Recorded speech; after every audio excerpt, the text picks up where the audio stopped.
So the two chambers, so this is, it is not. It is called this way because of the two constitutional assemblies that lay the ground for a later constitution, the assemblies of 1813 and 1816. They didn't last in time very long, but did pass important pieces of legislation.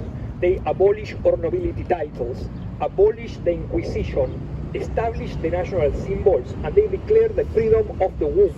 From that moment on, the sons and daughters of the slaves were born free.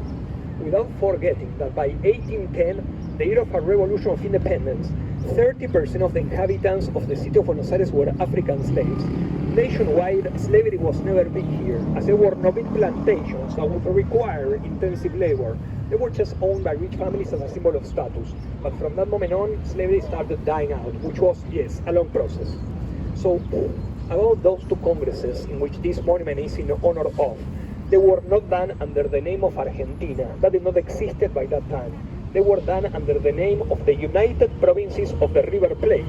Actually, the first official mention of Argentina came in the Constitution of 1853, which Buenos Aires was not part of.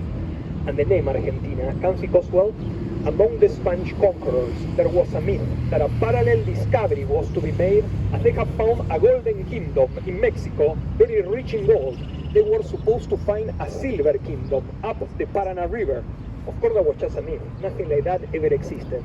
But you know, in Latin, silver is called argentum.